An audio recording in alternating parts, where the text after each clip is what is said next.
Hey everybody, Trey here. Welcome back to this update on the forecast for today's severe weather event centered on southeast Texas. We've had a little bit of a shift in the outlook lines since yesterday's video, so we'll go over those in just a second. But now that we have some observed data that has come in this morning, I thought it'd be interesting to kind of take a look at that and compare it to our forecast from yesterday and see how things have progressed and see some of the outcomes that may happen today now that we have some observed data and so a little bit more certainty with what might happen with this event. So let's go ahead and dive right in. We still have an enhanced risk area that is out for southeast Texas, but it has been shifted south and west. Yesterday it included places like Lufkin. That is not the case anymore. The area has been shifted south and now includes all of the Houston metroplex. We said yesterday basically anybody in the Houston metroplex was under the gun for possibly significant severe weather, although the enhanced risk really cut off on the north side of the metro. Not the case anymore. The entirety of the Houston metro is in the enhanced risk area now, as well as areas along the I-45 corridor to the north and the I-10 corridor to the west. So small enhanced risk area there in southeast Texas, surrounded by a slight risk area that still does include places like Lufkin, Victoria, and along the coast toward Galveston. Large marginal risk extends up again into southern Oklahoma and far northwest Texas now. Closer to the trough may be a little bit of a severe threat up there. That does include the DFW metroplex, but mostly going to be a very sporadic, isolated severe threat up there, with the greatest threat down in the yellow and orange areas there. Tornado threat still remains the main threat, 10% area within the enhanced risk area. That doesn't, again, include the Houston metroplex. So tornado threat is going to be the main threat today. We do have a damaging wind and hail threat, but those are not going to be the main threats today. Those threats will be isolated compared to the tornado threat, which is going to be our most notable threat for today. All right, let's dive into some data here. We'll go right into our upper air maps. This is the 500 millibar map, and you can see that trough that is dug down into the desert southwest. It is making its way into western Mexico and south Texas. That is going to be our main player for today, at least on the synoptic scale. Although, as we said yesterday, it's going to take more of a glancing blow, give more of a glancing blow to the enhanced risk area and the main area of severe weather threat for today.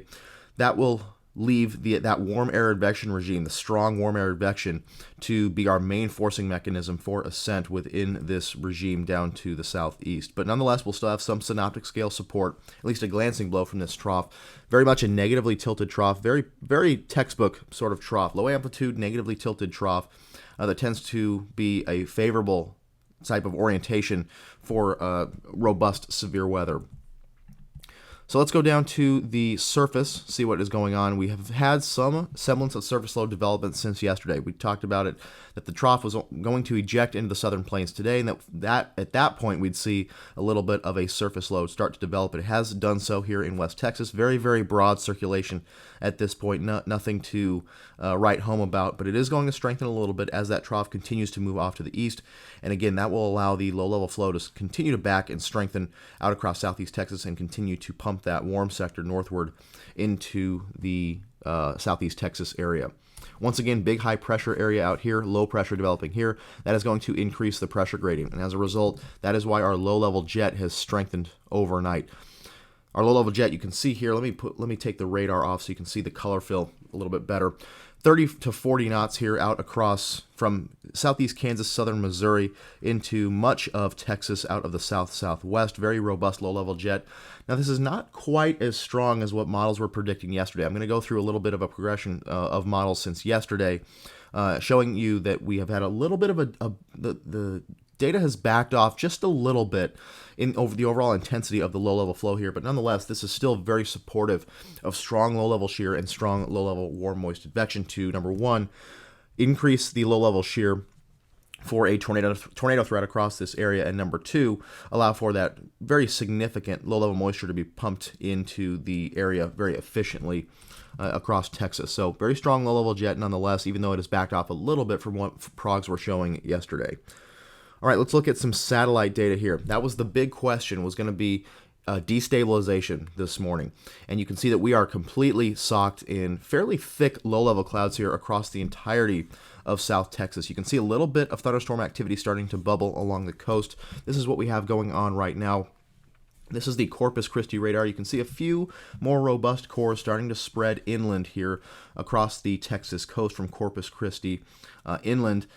This could be the first signs of some thunderstorm development in this environment. But again, destabilization is going to be a little bit slow because of this lack of solar heating here. Very thick low-level cloud cover going to remain in place. Now that is going to be offset a little bit because we have such strong low-level warm moist advection. That will help destabilize the environment anyway.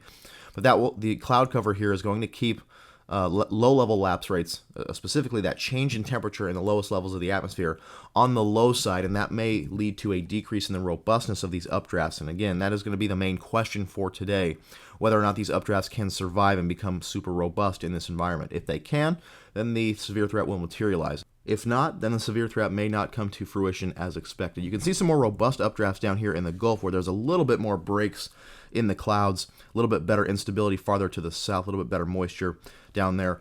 But here onshore, we're still seeing just some bubbly little cumulus within this broad area of cloud cover here.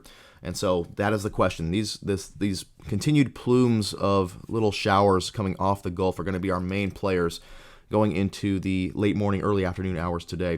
And one of the drawbacks with chasing this setup, and the reason I'm doing a video this morning and not out chasing, is the fact that the Houston radar is down.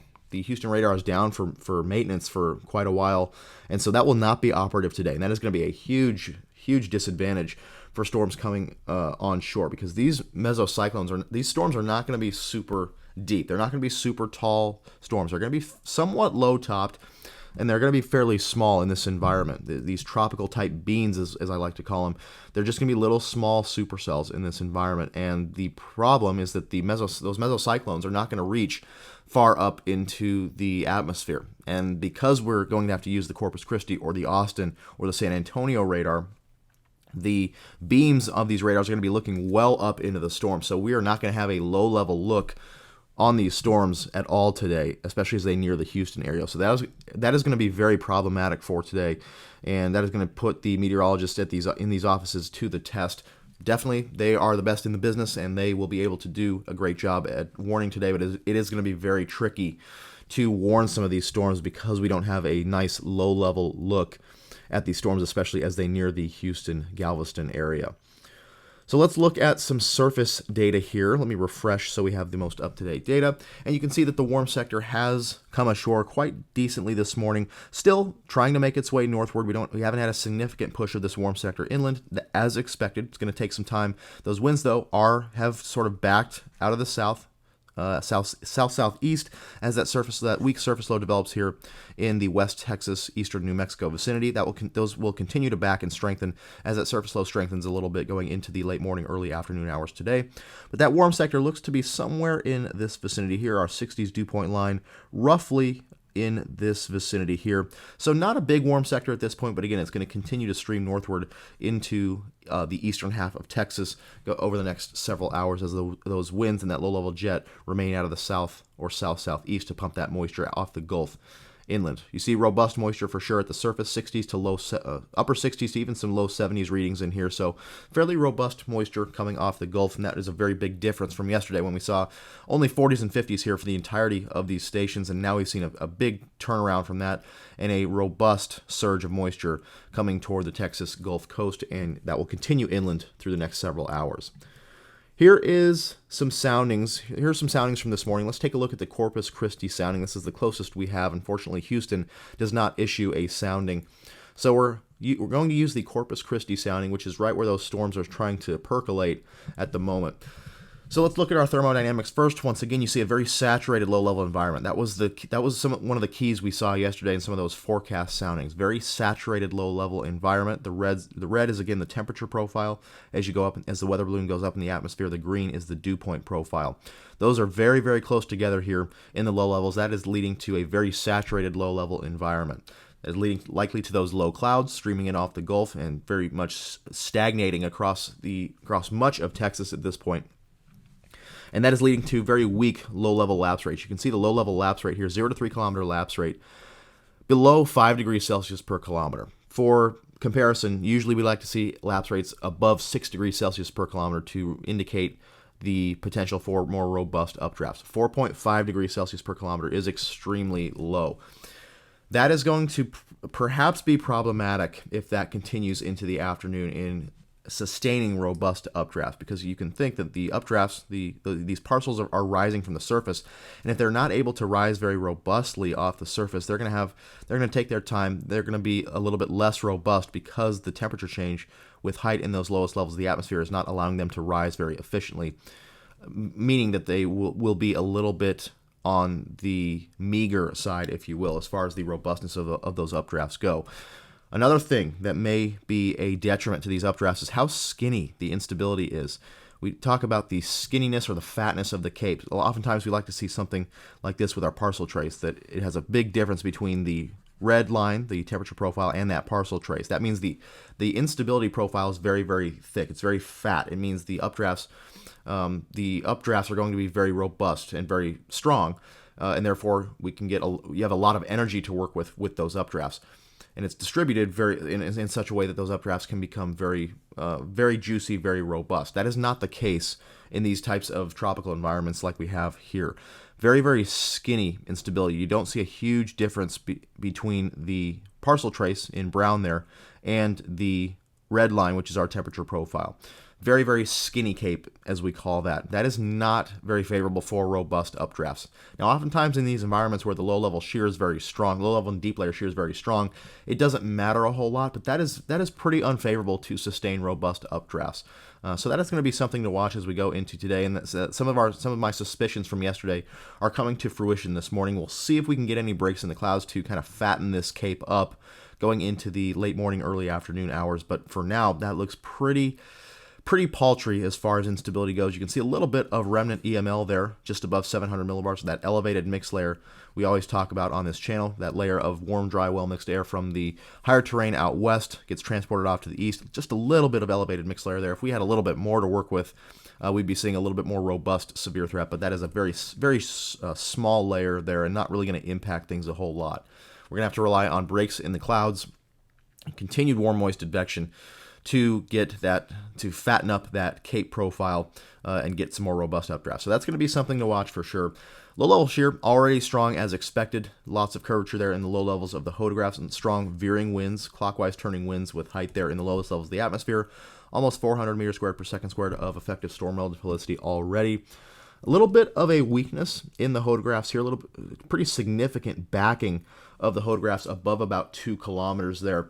That is pretty noticeable, and that may have an impact there, although I do think this flow will strengthen as that trough finally moves in, the mid-level trough moves in. We will see a strengthening of the wind profiles here in the middle portion of the atmosphere, so I don't think that's going to be too much of a problem, but if these were to maintain themselves through the day, we may have some issues with the longevity and intensity of the mesocyclones given this much backing. Usually backing is not a bad thing with the mesocyclone intensity and longevity, but this much backing, this low in the atmosphere, may start to have some issues in the overall longevity and intensity of mesocyclones, but I think that will straighten itself out over the next few hours as that mid-level trough, the stronger mid-level flow, moves into the area. All right, let's quickly look at some model data here. We'll look at the 12Z NAM real quickly just to see how this trough and how the situation will progress throughout the day. You can see that trough continues to take on a negative tilt as it ejects into South Texas. Look, 2 different speed maxes here. One out here leading the pack, if you will, and the main belt of flow back here to the west. So this speed max will enter the region fairly early. This is about mid-afternoon, 3 p.m. or so, at which point we should have storms ongoing. If there are going to be storms that will produce any severe weather today, they will be ongoing already by this point, well ongoing by this point. But this may allow things to perk up a little bit if we have this little bit of stronger flow moving in, stronger synoptic scale forcing for ascent. That may allow for these storms to maintain themselves a little bit better than early on right now when they're purely fueled by this warm advection regime, the warm, moist air transport off the Gulf. That is enough forcing. As you've seen, we have storms ongoing already across the Texas Gulf Coast area. These are fueled simply only by warm advection at this point. That strong transport of moisture off the Gulf, that is enough to force these storms to go. But then we'll have a little bit more synoptic scale forcing for ascent coming in by mid-afternoon or so, and that may perk things up a little bit as far as intensity goes. You'll notice the track of the trough stays off to the north a little bit compared to where our main severe weather threat is down here. So just a glancing blow from this trough, but it may be just enough to allow these storms to maintain themselves going forward into the afternoon hours. Let's go down to 850 millibars and show you the progression of the low-level jet here. So I'll zoom in to the southern plains sector. So you can see we've already had the low-level jet develop here this morning, 30 to 40 knots as we saw on our SPC mesoanalysis. That will continue to remain in place throughout the rest of the afternoon. Here we are at 18Z. This is at midday, noon Central Time. Still a very nice plume of low-level jet there, 40 to even some 50-knot flow in there across the eastern half of Texas. But I want to note the difference from what we saw yesterday versus what we're seeing today. So this is what we're seeing today, and I'm going to go back a few runs. So keep your eye focused on the South Texas area, and you'll see a much bigger batch of those red colors there. Yesterday's NAM run, and this is what we were seeing yesterday. This was yesterday morning's run, which we looked at in our forecast video yesterday afternoon. You can see 50 to 60, 65 knots of flow here across East Texas by midday. Now the NAM is progging only about 40 to 50 knots at most. Certainly still adequate for a robust, for low-level shear environment and a tornado threat, but it has backed off pretty significantly from what we saw with yesterday's model runs. Perhaps the pressure gradient isn't as tight as expected. Maybe the low-level cyclone not quite as tight as expected. Maybe the surface ridge out here to the east that we talked about across the Gulf Coast, not quite as strong as expected. Something here has allowed the low-level jet to perhaps not, the super strong low-level jet to come to fruition. Still more than adequate for a significant low-level shear environment and a tornado threat, but it is less than what we saw yesterday, which is something to note as we go forward. So our low-level jet will continue. It does continue to increase going into the late afternoon, early evening hours, especially across that Louisiana-Texas border vicinity into the Arklatex. So it is a little bit removed from our main batch of storms, which will be down here across the Texas Gulf Coast, just a little bit inland as well. A little bit of that southern fringe of the low-level jet still impinging on that area, so we will have strong low-level shear for those storms to work with, and any more robust supercells will have the potential to tap into that and produce a tornado or two. So let's go down to the surface. We'll see how that surface low develops here throughout the day. We've already seen a weak, very broad, weak circulation here start to develop across the Texas-New Mexico border vicinity. That will strengthen as we go into the mid-afternoon hours. This is at 21Z, 3 p.m. Central Time. And you see that broad surface low developing here across the area, helping to back those winds at the surface and bring that warm sector inland here across East Texas. Here's what we've seen as far as moisture goes on the NAM this morning. This is at 15. This is at 18Z. And I want to compare this to yesterday, too. I'm just curious to see. So this is what our runs yesterday were showing. A little bit better inland flux of moisture here, all the way up to about the Austin area yesterday. And so we've seen a little bit of a backing off of the models as well on that. A little bit farther south than what was expected on yesterday's model runs. So we've seen overall just a tad bit of a decrease in the overall robustness of this setup. Still, we have a nice broad warm sector here just inland of the Texas coast. Plenty of room for these storms to work with. So let's take a sounding here at 18Z. It is apparent that these storms are going to need some time to go. We said yesterday that storms might be ongoing and perhaps have some rotation at this point. That is not the case because I think the instability is just not quite there yet to support robust updrafts. So they're going to take some time. So probably in the late morning, early afternoon hours is when we're going to start to see those storms percolate. And so let's take a sounding here, 18Z. This is at lunchtime, about noon Central Time. We'll take one right in the middle of the warm sector. And this is a drastic difference from what we saw yesterday. Still, the instability is there, a little bit more instability than what we saw yesterday, 2,000 joules per kilogram. Whether or not that comes to fruition remains to be seen, but certainly favorable for more robust updrafts. Still a little bit of a saturated low-level environment, but those low-level lapse rates on this run of the NAM are a little bit stronger than what we saw yesterday. They are in excess of 6 degrees Celsius per kilometer, which is favorable for more robust updrafts. So that is an improvement from what we saw yesterday at this time with the NAM model. But notice what's happened to the wind profile. It has backed off significantly. only about 200 meters square per second squared of effective storm relative helicity, and a much less curved low-level hodograph. Still veering winds in the low levels of the atmosphere, favorable for a tornado threat. Certainly not favorable for a significant tornado threat if this were to come to fruition. So I just want to compare where this warm sector is to the low-level jet. So you can see our warm sector. Let me draw in the warm sector here. And so this is where the NAM has the warm sector here. And again, the NAM is on the western edge of the guidance, so this may be a little bit off from where the features are supposed to be located. But there's our warm sector. Here is the core of our low-level jet. It is displaced a little bit from where our warm sector is. So that is going to lead to perhaps stronger instability, as you saw there, but weaker low-level shear. Still adequate for tornadoes, but not adequate for significant tornadoes per se. So that is an interesting development from yesterday's run, that we've had a stark decrease in low-level shear. You can see that that little kink there that we saw in the observed Corpus Christi hodograph from this morning works itself out a little bit, not nearly as pronounced as it was. So again, I think as that mid-level flow makes its way in, that kink is going to work itself out, and that won't be too much of an issue in mesocyclone maintenance this afternoon.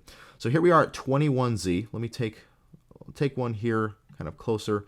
Now again, the NAM is a little bit farther west than what the progs and the data is showing right now. I'd expect this to be a little bit farther to the east than what progs are showing.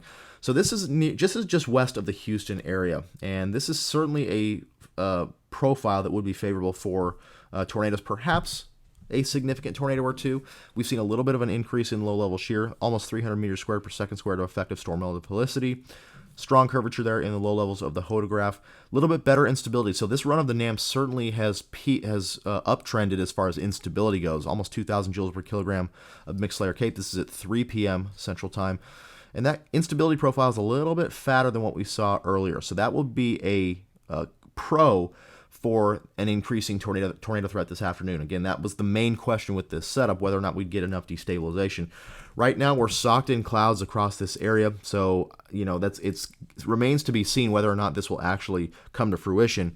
But if it can come to fruition, we will see a tornado threat materialize with these storms, as the updrafts would be a little bit more robust. So that is certainly eye-opening here. Again, less low-level shear than what we saw yesterday. The NAM was showing 500, 600 meters squared per second squared of effective storm relative helicity. Now we're seeing only about 200 to 300, but still that is more than adequate for tornadoes, and perhaps if this instability can materialize, an isolated strong tornado or two.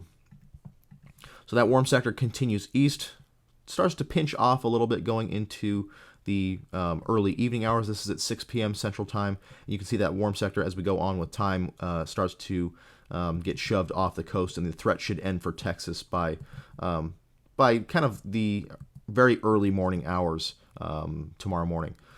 So this is at 0Z. You see that the low-level jet has shifted off to the east a little bit, hence a little bit more limited low-level hodograph there.